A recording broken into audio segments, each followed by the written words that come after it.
ప్రేక్షకులందరికీ నమస్కారం. ఈరోజు మన స్టూడియోలో ప్రముఖ జ్యోతిష్య వాస్తు నిపుణులు, లలితాదేవి ఉపాసకులు బ్రహ్మశ్రీ నానాజీ పట్నాయక్ గురూజీ గారు మనతో ఉన్నారు. గురుగారితో మాట్లాడదాం. నమస్కారం గురుగారు. శ్రీమాత్రే నమః. గురుగారు, జూన్ మాసంలో వృశ్చిక రాశి వాళ్ళకి ఓవరాల్గా ఏ విధంగా ఉంటుంది? ఆర్థికంగా, ఆరోగ్యంగా అన్ని విధాలుగా ప్రజెంట్ ఉన్న గ్రహస్థితి బట్టి ఎలాంటి జాగ్రత్తలు, పరిహారాలు పాటించాలి గురుగారు వీళ్ళు? వృశ్చిక రాశి వారి గురించి చెప్పే ముందు వాళ్ళ తత్వం ఎలా ఉంటుందంటే సెల్ఫ్ కాంపిటీషన్ ఉంటుంది. అంటే వాళ్ళకి ఎవరో నువ్వు పోటీ పడిని చెప్పక్కర్లేదు, వాళ్ళకి ఇన్బిల్ట్గా ఉంటుందండి. అది గొప్ప లక్షణం అది. ఇంకోటి ఏంటంటే వాళ్ళు మీరు గమనించండి, ఎనీ వృశ్చిక లగ్న అలిసిపోరు అంత తొందరగా. 2 days వర్క్ ఏమైనా చేయగలుగుతారండి. స్టామినా ఎక్కువగా ఉంటుంది. వాళ్ళ మార్స్ పాడైతే మనం చెప్పలేం కానీ, బట్ మార్స్ బాగున్నాడు అంటే వాళ్ళు 2 day and nights వర్క్ చేసి కూడా నార్మల్గా ఉంటారు. ఇదేంటి ఇప్పుడే చక్కగా స్నానం చేసి వచ్చాడు అన్నట్టు ఉంటారు. అంత ఎనర్జీ ఉంటుంది వృశ్చిక లగ్నానికి ఉన్న పాజిటివ్, అది మెయిన్. అయితే సెల్ఫ్ కాంపిటీషన్ అదొకటి ఉంటుంది. అయితే ఇక్కడ ఏంటంటే వృశ్చికం వారికి ఇప్పుడున్న గ్రహస్థితి చూసుకుంటే కనుక వీళ్ళకి ఒక గొప్ప విషయం ఏంటంటే అర్ధాష్టమ శని పోయింది. ఇది కొంచెం హ్యాపీ ఇది వీళ్ళకి. అలాగే పంచమ స్థానంలో శని జరుగుతున్నాడు కదండి అని చాలామంది డౌట్ వ్యక్తపరిచారు. పంచమం అంటారు కదా అంటే ఒకటే చెప్తానండి, పంచమంలో శని సంచారం జరిగేటప్పుడు ఫ్రెండ్స్తో జాగ్రత్తగా ఉండాలి కొంచెం. అంటే ఫ్రెండ్స్ వల్ల నిందలు పడ్డం, ఫ్రెండ్స్ వల్ల ఇబ్బంది పడ్డం, ఎవరో కొత్తగా ఫేస్బుక్లో పరిచయం అయ్యారు, ఏదో అయ్యో మనవాడే కదా అని హడావిడి చేసేస్తే వాళ్ళతో ఇబ్బంది వస్తూ ఉంటుంది. సో ఈ విషయంలో పర్టికులర్గా జాగ్రత్తగా ఉండాలి. కొత్త వ్యక్తులను అసలు నమ్మకూడదు. కొత్త వ్యక్తులను కావచ్చు, ఏదైనా కానీ కొంచెం జాగ్రత్తగా ఉండాలి ఫ్రెండ్షిప్ చేసే విషయంలో.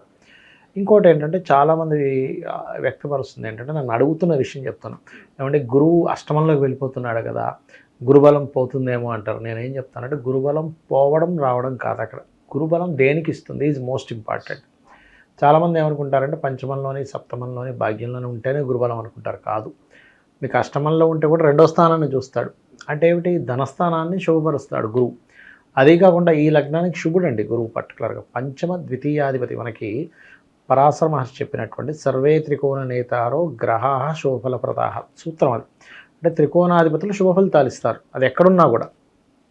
సో ఈ వృశ్చిక లగ్నానికి ధనస్సు మరియు మీనానికి అధిపతి అయిన గురువు అష్టమంలో ఉంటున్నాడు. అంటే 2nd హౌస్ని చూస్తున్నాడు, 4th హౌస్ని చూస్తున్నాడు, అదేవిధంగా 12th హౌస్ని చూస్తున్నాడు. ఎప్పుడైతే గురువు అక్కడ చూస్తాడో అది ఇచ్చే రిజల్ట్ ఏమిటంటే, నువ్వు చదువుకోవడానికి విదేశాలకు వెళ్ళాలా, గురువు అనుకూలత ఉంది. ధనం సంపాదించుకోవాలా, విదేశానికి వెళ్ళి కొంతమంది చూడండి చదువుకోవడానికి వెళ్ళి చదువుతో పాటు ఇంకో ఉద్యోగం చేస్తారు, వీటికి అనుకూలంగా ఉంది.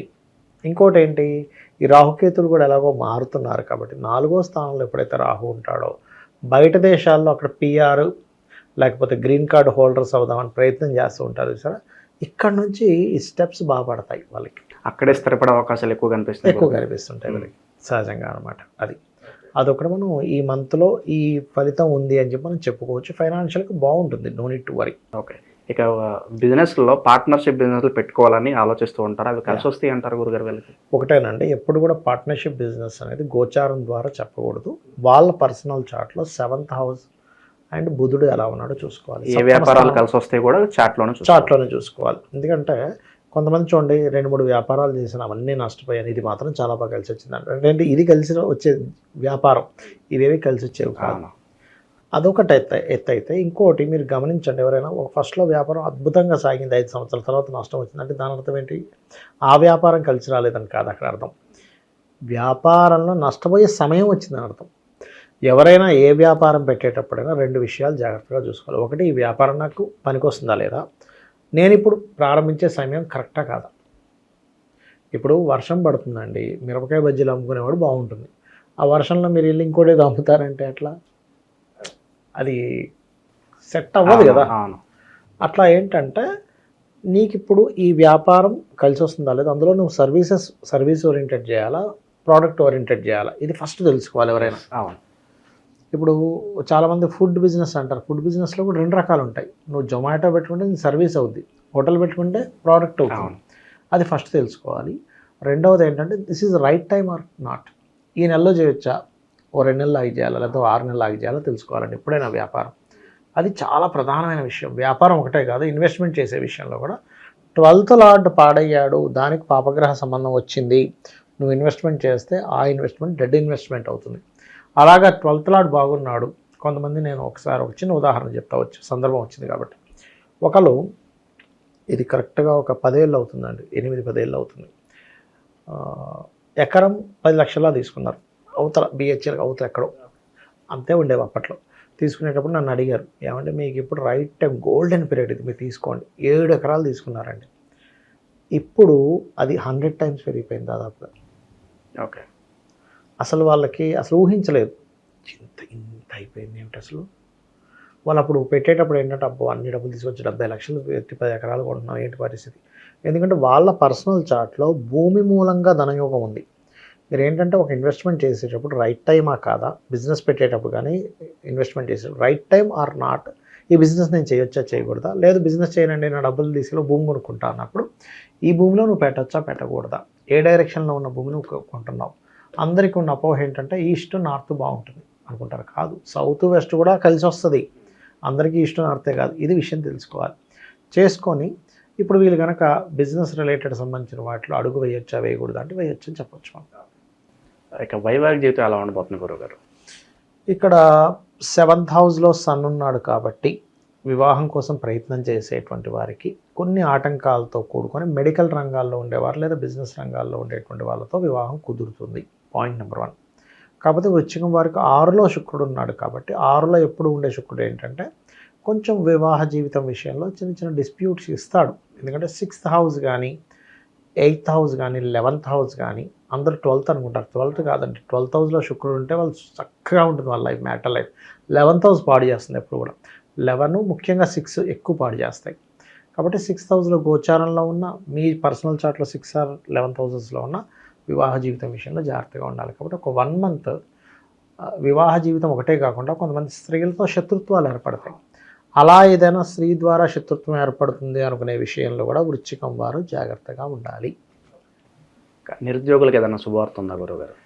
నిరుద్యోగుల కంటే ఒకటేనండి, పోలీస్ డిపార్ట్మెంటు, సెక్యూరిటీ రిలేటెడ్, లేకపోతే ఆయుర్వేదము, మెడికల్ రిలేటెడ్ సంబంధించిన సంబంధించినవి కొన్ని ఉంటాయి. ఇప్పుడు డిఆర్డిఎల్ ఇట్లాంటి వాటిలో జాబులు చేస్తుంటారు, అటువంటి వాటికి అనుకూలత ఉంది. కాకపోతే చేస్తున్న ఉద్యోగంలో మార్పులు బలంగా చూపిస్తున్నాయి. ఎందుకంటే కేతువు 10వ స్థానంలో ఉన్నాడు, దానికి కుజుడు కూడా వచ్చున్నాడు.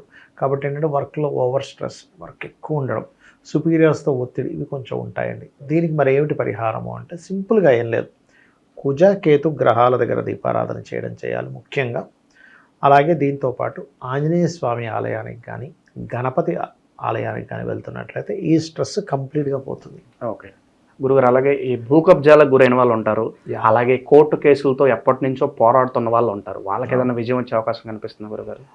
భూ కబ్జాలు అంటే ఒకటేనండి, 4th హౌస్ లార్డ్ 5thలోకి వెళ్ళాడు, కొంచెం ఉంటుందండి ఈ స్ట్రెస్. మీరు భలే కరెక్ట్గా పాయింట్ అడిగారు చెప్పాలండి. ఎందుకంటే కుజుడు ఇక్కడ భూమి కారకుడు, ఈ వృశ్చికానికి లగ్న షష్టమాధిపతి ఆయనే. ఎప్పుడైతే ఇక్కడ ఉన్నాడో 10th హౌస్లో కేతువుతో ఉన్నాడో కొంచెం ఆ స్ట్రెస్ ఉంటుంది. కానీ ఒకటి నేను బాగా చూశాను నా లైఫ్లో, మీరు కనుక ధర్మంగా ఉన్నారు, ధర్మంగా పాపం నెలకింతను సంపాదించుకొని కొనుక్కున్నారు, ఎవడో వచ్చి కబ్జా చేశాడు, వారాహి అమ్మవారిని కనుక పట్టుకొని మీరు కనుక ధర్మంగా మీరు అడిగినట్లయితే అమ్మవారు ఎట్లాంటి వాడు కల్లో కనబడారే, నువ్వు ఫస్ట్ ఆ ల్యాండ్ ఖాళీ చేసి వెళ్ళిపో అన్నట్టు చెప్తుంది. వాడంతట వాడుగా వచ్చి లేదు వెళ్ళిపోతాడు, మీకేం మాట్లాడి వెళ్ళిపోతాడు అక్కడి నుంచి. అంత పవర్ఫుల్, మోస్ట్ పవర్ఫుల్ వారాహి అష్టోత్తరం చేసుకోవడం. ఇలా సింపుల్గా ఓం వారాహి దేవి నమః అనుకోండి, అన్నీ చదవలేకపోతే. అదే ఎంత నమ్మకంగా చదవాలంటే నిజంగా ఒక మనిషి ఎదురుగా ఉంటే మనం ఒక మాట చెప్తున్నట్టే చదవాలి, ఖచ్చితంగా ఫలితం ఉంటుంది. కానీ ఎప్పుడైనా సరే భూములు కొనుగోలు చేసేటప్పుడు ఎవరి చార్ట్లో అయినా 4th హౌస్ బాగాలేదు వాళ్ళ పేరు మీద కొనకూడదండి. నేను చాలా చార్ట్స్ చూశాను కదా, 4th హౌస్ బాగాలేని వాళ్ళు కొంటారు, వాళ్ళు అక్కడి నుంచి డౌన్ఫాల్ స్టార్ట్ అవడము, ప్రాబ్లమ్స్ పెరుగుతూ ఉంటాయి. అంటే నీ జన్మజాతకంలో ఏ హౌస్ అయితే బాగాలేదు దాని జోలికి నువ్వు వెళ్ళకు, బాగున్న దాని జోలికి వెళ్ళు. అంటే ఎలా అంటే ఒక ఫుడ్ మనకు పడదు, అది తిన్నాం ఏమవుతుందండి, ఇండైజెషన్ ప్రాబ్లమ్స్ రకరకాలుగా అయిపోతుంది. ఎందుకు తిన్నాము, అది బయటికి పోయేదాకా అవ్వదు. అట్లాగే వీళ్ళకి ఇది పనికిరాదు, ల్యాండ్స్ పనికిరావు అన్న వాళ్ళు వాళ్ళ పేరు మీద కొనకూడదు, జీవిత భాగస్వామి పేరు మీద, పిల్లల పేర్ల మీద, తల్లిదండ్రుల పేర్ల మీద కొనుక్కోవాలి. 4-6 కనెక్టివిటీ వచ్చింది, లేదా కుజుడు పాడేయాడు, లేదా శుక్రుడు పాడేయాడు, 4th హౌస్ పాడైంది, వెళ్ళొద్దు అని చెప్తాను. ఎందుకంటే ఇప్పుడు మీరు మీ పేరు మీద ఉన్నా, మీ జీవిత భాగస్వామి పేరు మీద ఉన్నా, అదేమి కొత్తగా కురుకు తినేది ఏం లేదు ఆస్తిని, అంతే కదా. వెహికల్ కానివ్వండి, కార్ కానివ్వండి, లేకపోతే మన ఆస్తి ఏదైనా, పొలము ఏదైనా కానివ్వండి కొనకండి అని చెప్తాను. ఏది 4th హౌస్ పాడైతే బాగుంటే వాళ్ళని పని కట్టుకొని కొనమంటాను. ఎందుకంటే జ్యోతిషాస్త్రం ఉన్నదే నువ్వు ఎదగడానికి ఎలాగా అని చెప్పేది. కాబట్టి ఇప్పుడున్న కండిషన్లో వృచ్చికం వారు ల్యాండ్స్ తీసుకునే విషయంలో కొంచెం తెలియకుండానే డబుల్ రిజిస్ట్రేషన్స్ అయ్యే ల్యాండ్స్ తీసుకుని ఇట్లాంటివి జరుగుతాయి. కాబట్టి చాలా కేర్గా ఉండాలి. ఇక చివరగా విద్యార్థులకు ఏదైనా సూచన ఉందా గురుగారు? ఎందుకంటే ఎగ్జామ్లో పాస్ అయినా సూసైడ్ చేసుకుంటున్నారు, అవును. లవ్లో ఫెయిల్ అయినా సూసైడ్ చేసుకుంటున్నారు. అవునండి. సో చాలా తప్పుడు నిర్ణయాలు తీసుకుంటూ ఉంటున్నారు. వీళ్ళకి ఎలా ఉండబోతున్నారు? ఒకటేనండి, నేను ఒక చిన్న ఇది చెప్తాను. ఈ ఒక్కరోజుతో జీవితం అయిపోవట్లే. జీవితంలో ఎదిగే ఎవ్వరూ కూడా 100కు 100 మార్కులు వచ్చిన వాడు టాప్ రేంజ్లోకి వెళ్తాడని నువ్వేమైనా గ్యారంటీ ఇవ్వగలవా? లవ్లో సక్సెస్ అయిపోయిన వాడు ఇంకా వాడి ప్రపంచాన్ని జయించేసాడని నువ్వేమైనా గ్యారంటీ ఇవ్వగలవా? మనం చాలా సందర్భాలు చూసాం గురుగారు.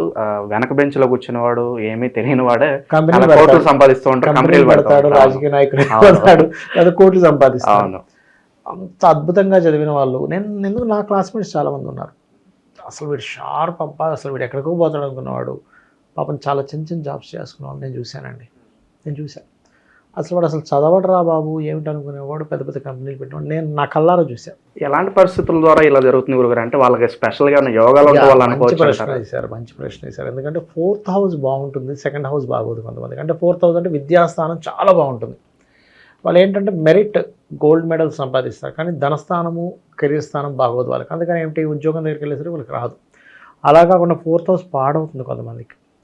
నేను మీకు ఒక చిన్న ఎగ్జాంపుల్ చెప్తా, ఇప్పుడు వచ్చింది కాబట్టి. ఒక అతను ఊర్లో బర్రెలు కాసుకునేవాడు. ఆయన సంతకం పెట్టడం కూడా రాదండి, మీరు నమ్ముతారు నమ్మరు.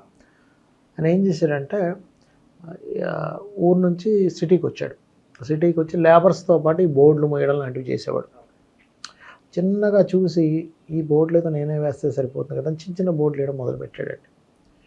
ఊర్లో బర్రెలు కాసుకునే అతను ఇప్పుడు మంత్లీ 50 lakhs సంపాదిస్తున్నాడు, 50 లక్షలు. చదువు కూడా రాదు. అంటే ఏమిటి, నువ్వు ఒక ప్లానింగ్ చేసుకుంటూ ధైర్యంగా కనుక నువ్వు వెళ్ళగలిగితే నీకు చదువుతో సంబంధం లేదు. అలా నేను చదవద్దని చెప్పట్లేదు, చదువు కావాలి మనిషికి. అంటే నువ్వు కనుక ఎదగాలని అనుకుంటే నీకు చదువు అడ్డం అవ్వదు, అంతే కదా. ఇప్పుడు ప్రేమించిన అమ్మాయి ఏదో చేసిందని నువ్వు మానేస్తాను, నువ్వు ఏదో అయిపోతే తనేమి నీ మీద జాలి చూపించదు, సొసైటీ నీ మీద జాలి చూపించదు, అయ్యో అనుకుంటుంది. ఒకసారి తన పని చేసుకుంటాడు. పోయేది ఎవరి లైఫ్ అంటే నీ లైఫే. ఇది ముందుగా మనం గుర్తుపెట్టుకోవాలి. గురుగారు, ప్రజెంట్ ఉన్న గ్రహస్థితి బట్టి ఎలాంటి పరిహారాలు చేసుకోవడం ద్వారా బాగుంటుంది అంటారు? ఎందుకంటే ల్యాండ్ రిలేటెడ్గా మోసపోయే అవకాశాలు కనిపిస్తున్నాయి. ఇంకా అన్ని విషయాల్లో మంచి జరగాలంటే ఎలాంటి పరిహారాలు చేసుకోవాలి? ఫస్ట్ ఆఫ్ ఆల్ ఏంటంటే వీళ్ళకి 10th హౌస్లో కుజుడు కేతువు ఉన్నాడు కాబట్టి ఒకటి లలితా సహస్రనామాల్లో ఫస్ట్ లైన్ చదువుకోవడం మంచిది. ఓం శ్రీమాత శ్రీ మహారాజ్ని శ్రీమత్ సింహాసనేశ్వరి నమః. దీనివల్ల ఏమవుతుంది అంటే కెరియర్ డెవలప్మెంట్, కెరియర్లో వచ్చే ఆటంకాలు పూర్తిగా తొలగుతాయి. Point number 1. ఇక రెండవది ఏంటంటే గర్భవతులు కొంచెం IVF చేయించుకునేవారు. పంచమ శని ఉన్నాడు కాబట్టి అదేవిధంగా ఫ్రెండ్స్ అని ప్రేమ వ్యవహారాల విషయంలో కొంచెం జాగ్రత్తగా ఉండాలి. ఏదైనా అటు ఇటు అయినా సరే ఏం కాదు అనేటువంటి మైండ్ సెట్తో ఉండాలి. ఇవి ఉంటూ నవగ్రహాల్లో కుజ శని కేతు గ్రహాల దగ్గర దీపారాధన చేస్తూ గోవుకి క్యారెట్స్, బెల్లము, అదేవిధంగా గ్రాసము తినిపిస్తే అన్ని విధాలా బాగుంటుంది. సో ఓవరాల్గా ఈ రాశి వాళ్ళందరికీ కూడా ఈ నెల ఏ విధంగా ఉండబోతుంది, ఎలాంటి రెమెడీస్ పాటించాలి, అద్భుతంగా వివరించారు గురుగారు. ధన్యవాదాలు. శ్రీమాత్రే నమః.